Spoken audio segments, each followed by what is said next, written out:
All right, to discuss further, we're joined by Lloyd Corvea, a researcher from Amnesty International. Thanks for being with us, Lloyd. Thanks, Francis, for having me. Amnesty International has people on the ground in Zimbabwe. What are they saying, first of all? I mean, so far the situation is calm.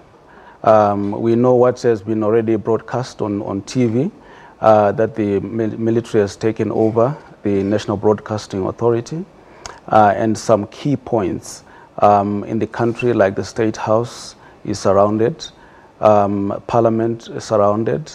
So that's what we know so far, but the situation is calm, and we know that the president is confined under house arrest at his private residence. You've been concerned about the political and economic state of Zimbabwe. Was this expected, though? It took everybody by surprise.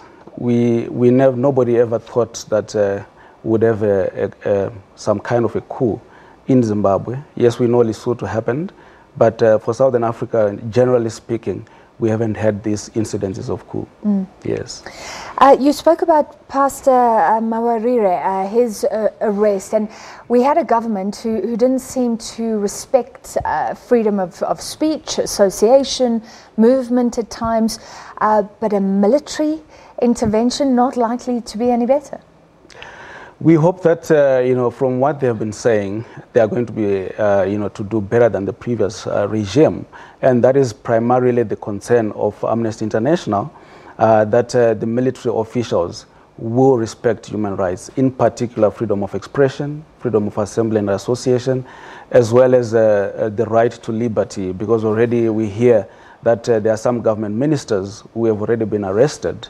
And so for us, we would also want to see the military officials respecting their right to fair trials in the event that they are actually brought before the courts to be prosecuted. Wouldn't Amnesty International generally condemn coups, although this is a tricky situation? Yes, I mean, actually, Amnesty, we don't really take, positions on coups and, also on who is going to emerge eventually as a political leader in Zimbabwe. I mean, of course, what I would just add is that, at a political level, African Union, for instance, is going to come out perhaps and condemn what they call unconstitutional changes of government. But as Amnesty, our main concern remains the safety of human beings and civilians who are in Zimbabwe, their security and their safety.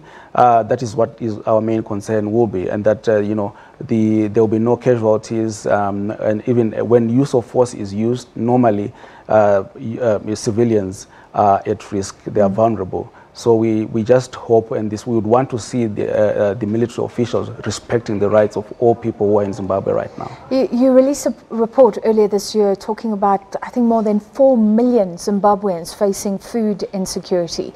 So the situation was serious. Are you hoping, against hope, that this will actually lead to something better then?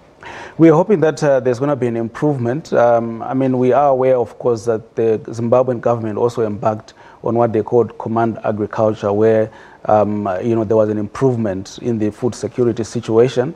And also, I mean, the international community, I think, in their endeavor to not let anyone go hungry in Zimbabwe, I think they are going to chip in. But we hope that the situation in Zimbabwe will be stabilized very soon, that will return to a constitutional order so that life will continue as normal. And then we have a better food security situation there. What is the best outcome? Constitutional order and elections, and do you have hope that those can be free and fair and peaceful in Zimbabwe?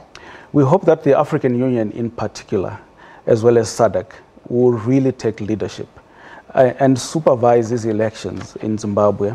But first of all, to ensure that Zimbabwe returns to a constitutional order, that the constitution is respected, that the other arms of government, parliament, the judiciary, are respected, in particular the independence of the judiciary will be respected, and that after that, that SADC will send people who are going to observe these elections before, during, and after, to ensure that there's freeness, there's fairness, and that there's legitimacy in the manner in which the elections are going to be conducted. Lloyd, it sounds like you have a little bit of hope, but looking at the situation here, everyone's talking about maybe the economy can turn around. there were strong rumors that the head of the army, Chiwenga, was going to be sacked by President Robert Mugabe. Then we have a coup. So it doesn't look like it's a response to any of the problems on the ground, but maybe a military that was suddenly threatened. Well, I think we remain hopeful because people had always wanted to see some change happening in Zimbabwe. And that change was really speaking to the economic crisis in Zimbabwe. And there had been indications by the Vice President Mnangagwa, who was kicked out, that he was going to reform and that he was going to combat corruption, which I think contributed to the economic crisis in Zimbabwe and slowing down economic development. So whoever emerges as leader in Zimbabwe, I think will adopt a reformist agenda to try and improve the situation of Zimbabweans. Mnangagwa himself has been in power for long enough to get a record. Do you have any offhand knowledge of his record regarding human rights, if he is the guy who's put in power transition? Yeah, that's a very difficult question. Just looking at his history, Minister of Defense, Minister of State Security, he understands the levers of power. You look at his role as Minister of Justice, he's against the death penalty. He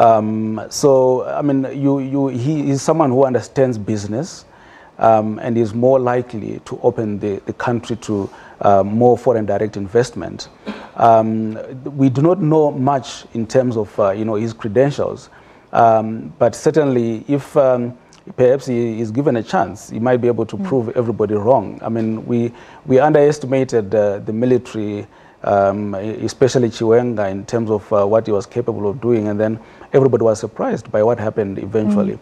So we don't know what the future holds, but we are just hoping for the best, and that checks and balances will remain in place, and that human rights will continue to be respected, and that the Zimbabwe will be governed as a constitutional democracy that respects the rule of law and also respects the other arms of government. All right, so right now it's all hanging in the balance, but thank you so much for that. That was Lloyd Kavia, a researcher from Amnesty International. Peter?